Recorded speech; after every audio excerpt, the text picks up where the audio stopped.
Happy birthday, America!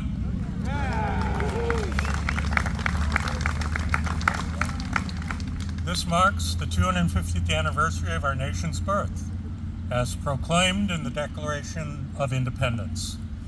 The founding generation crafted the document to explain why the American colonies deserved independence from King George III and the British Empire. Listen carefully to these timeless truths. Reading the Declaration is Matt Stillwell. Matt served in the Iraqi War and then in the reserves. He's also a member of the Sons of the American Revolution. Following the reading, Iowa Brass will perform various selections of patriotic music as an appropriate conclusion of the program. This program is provided to you by the Herbert Hoover Presidential Library and Museum.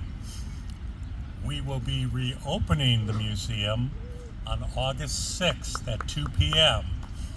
following the Hoover Presidential Foundation ribbon cutting from 1 to 2. From 2 to 6 on August 6th, there'll be free admission. And then the following day, regular operating hours from 9 to 5 and admission will resume. I hope you'll pay us a visit when we reopen. Just a note that the public restrooms are available in the Herbert Hoover National Historic Sites Visitor Center located across the street. And we also thank them for allowing us to use the village green. So, sit back and listen to these timeless truths.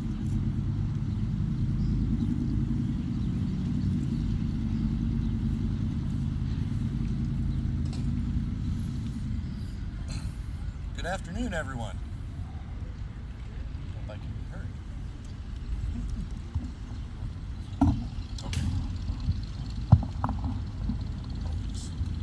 Let's try that. There we go. Good afternoon, everyone. Good afternoon.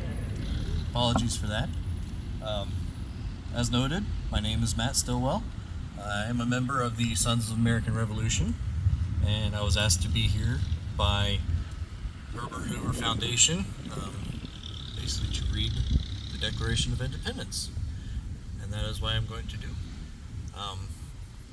Regalia is based on General Washington's uniform.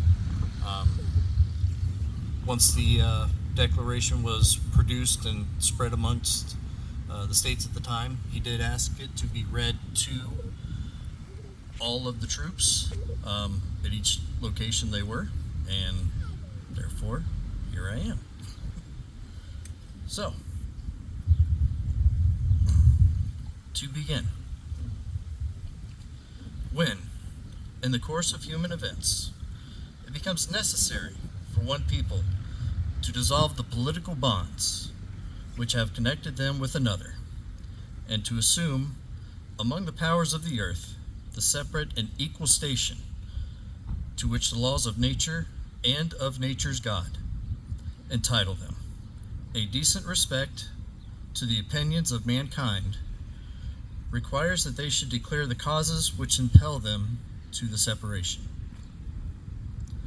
We hold these truths to be self-evident, that all men are created equal, that they are endowed by their Creator with certain unalienable rights, that among these are life, liberty, and the pursuit of happiness, that, to secure these rights, governments are instituted among men, deriving their just powers from the consent of the governed, that, whenever any form of government becomes destructive of these ends, it is the right of the people to alter or to abolish it, and to institute new government, laying its foundation on such principles and organizing its powers in such form as to them shall seem most likely to affect their safety and happiness.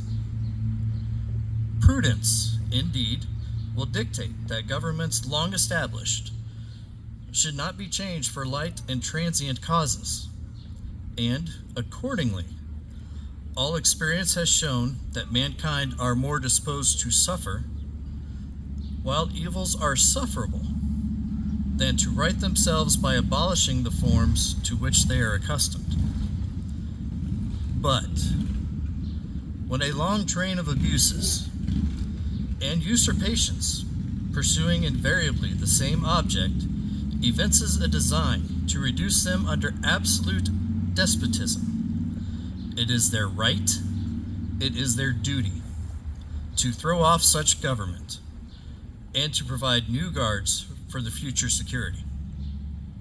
Such has been the patient sufferance of these colonies, and such is now the necessity which constrains them to alter their former systems of government. The history of the present King of Great Britain is a history of repeated injuries and usurpations, all having in direct object the establishment of an absolute tyranny over these states. To prove this, let facts be submitted to a candid world. He has refused his assent to laws the most wholesome and necessary for the public good.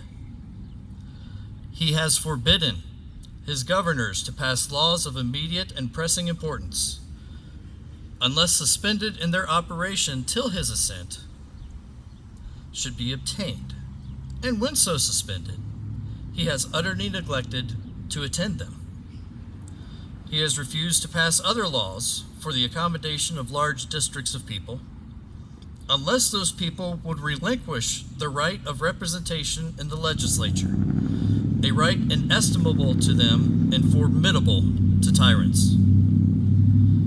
He has called together legislative bodies at places unusual, uncomfortable, and distant from the depository of their public records, for the sole purpose of fatiguing them into compliance with his measures. He has dissolved representative houses repeatedly for opposing, with manly firmness, his invasions on the rights of the people. He has refused for a long time, after such dissolutions, to cause others to be elected, whereby the legislative powers, incapable of annihilation, have returned to the people at large for their exercise, the state remaining in the meantime exposed to all the dangers of invasion from without and convulsions within. He has endeavored to prevent the population of these states, for that purpose of obstructing the laws for naturalization of foreigners, refusing to pass others to encourage their migrations hither, and raising the conditions of new appropriations of lands. He has he has obstructed the administration of justice by refusing his assent to laws for establishing judiciary powers. He has made judges dependent on his will alone for the tenure of their offices and the amount and payment of their salaries. He has erected a multitude of new offices and sent hither swarms of officers to harass our people and eat out their substance. He has kept among us, in times of peace, standing armies, without the consent of our legislature. He has affected to render the military independent of and superior to the civil power. He has combined with others to subject us to a jurisdiction foreign to our Constitution and unacknowledged by our laws, giving his assent to their acts of pretended legislation, for quartering large bodies of armed troops among us, for protecting them by a mock trial from punishment for any murders which they should commit on the inhabitants of these states, for cutting off our trade with all parts of the world, for imposing taxes on us without our consent, for depriving us, in many cases, of the benefits of trial by jury, for transporting us beyond seas to be tried for pretended offenses, for abolishing the free system of English laws in a neighboring province, establishing therein an arbitrary government, and enlarging its boundaries as to render it at once an example and fit instrument for introducing the same absolute rule into these colonies, for taking away our charters, abolishing our most valuable laws, and altering fundamentally the forms of our government, for suspending our own legislatures and declaring themselves invested with power to legislate for us in all cases whatsoever. He has abdicated government here by declaring us out of his protection and waging war against us. He has plundered our seas, ravaged our coasts, burnt our towns, and destroyed the lives of our people. He is at this time transporting large armies of foreign mercenaries to complete the works of death, desolation, and tyranny, already begun with circumstances of cruelty and perfidy scarcely paralleled in the most barbarous ages, and totally unworthy the head of a civilized nation. He has constrained our fellow citizens, taken captive on the high seas to bear arms against their country, to become the executioners of their friends and brethren, or to fall themselves by their hands. He has excited domestic insurrections amongst us and has endeavored to bring on the inhabitants of our frontiers, the merciless Indian savages, whose known rule of warfare is an undistinguished destruction of all ages, sexes, and conditions. In every stage of these oppressions, we have petitioned for redress in the most humble terms. Our repeated petitions have been answered only by repeated injury. A prince whose character is thus marked by every act which may define a tyrant is unfit to be the ruler of a free people. Nor have we been wanting in attentions to our British brethren. We have warned them from time to time of attempts by their legislature to extend an unwarrantable jurisdiction over us. We have reminded them of the circumstances of our immigration and settlement here. We have appealed to their native justice and magnanimity, and we have conjured them by the ties of our common kindred to disavow these usurpations, which would inevitably interrupt our connections and correspondence. They too have been deaf to the voice of justice and of consanguinity.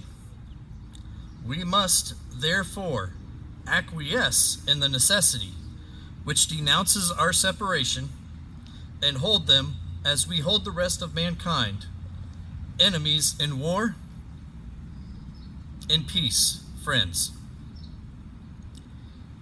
We, therefore, the representatives of the United States of America, in General Congress assembled, appealing to the Supreme Judge of the world for the rectitude of our intentions, do, in the name and by authority of the good people of these colonies, solemnly publish and declare that these united colonies are, and of right, ought to be free and independent states, that they are absolved from all allegiance to the British Crown, and that all political connection between them and the state of Great Britain is and ought to be totally dissolved, and that, as free and independent states, they have full power to levy war, conclude peace, contract alliances, establish commerce, and to do all other acts and things which independent states may of right do. And for the support of this declaration, with a firm reliance on the protection of divine providence, we mutually pledge to each other our lives, our fortunes, and our sacred honor.